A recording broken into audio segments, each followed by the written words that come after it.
સામાન્ય રીતે કોઈ વ્યક્તિ સાથે જ્યારે છેતરપિંડી થાય ત્યારે તે પોલીસની મદદ લેતું હોય છે, પરંતુ અમદાવાદમાં એક સાયબર એક્સપર્ટ પોલીસ સાથે જ છેતરપિંડી કરી ગયો।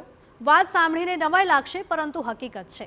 સાયબર ફ્રોડ અને સાયબર સિક્યુરિટી અંગે પૂરતું જ્ઞાન નહીં ધરાવતી પોલીસ ખુદ સાયબર એક્સપર્ટનો શિકાર બની છે।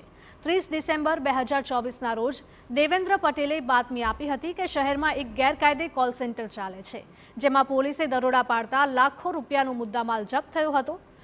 આ દરોડા દરમિયાન મળી આવેલા મોબાઈલ ફોનની તપાસ માટે સાયબર એક્સપર્ટ દેવેન્દ્ર પટેલની મદદ લેવામાં આવી હતી।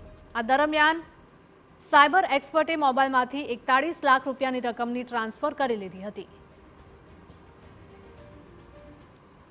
મોહમ્મદ અયાજ છે એના વોલેટમાંથી બીજા વોલેટમાં 48,300 યુએસડી ડોલર, જેની કિંમત 41 લાખ જેવી થાય છે, એ ટ્રાન્સફર થયેલા જણાઈ આવેલ અને એફએસએલની જે ટેકનિકલ સોર્સ આધારે માહિતી મળેલી કે આ જે યુએસડી ડોલર ટ્રાન્સફર કરેલા છે એ દેવેન્દ્ર પટેલ દ્વારા ટ્રાન્સફર થયેલા છે, જેને લીધે જે તપાસ કરનાર નરેન્દ્રસિંહ છે તેમણે સરકાર તરફે ફરિયાદ કરી અને આ દેવેન્દ્ર કનુભાઈ પટેલની ધરપકડ કરવામાં આવી।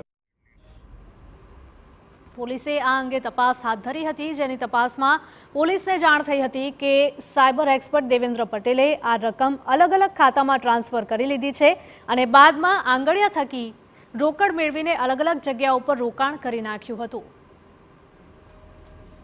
દેવેન્દ્ર પટેલ MCA સુધી ભણેલો છે, ટેકનિકલ આસિસ્ટન્ટ તરીકે દરેક જગ્યાએ પોલીસ સ્ટેશનમાં મદદમાં જાય છે અને ખાસ કરીને સાયબર ક્રાઇમ એક્સપર્ટ જે પ્રાઇવેટ માણસ છે એ રીતે દરેક જગ્યાએ સુરત તેમજ બીજા જિલ્લાઓમાં અને અમદાવાદ શહેરમાં દરેક જગ્યાએ જાય છે। જે મકાનની લે વેચનો પહેલાં ધંધો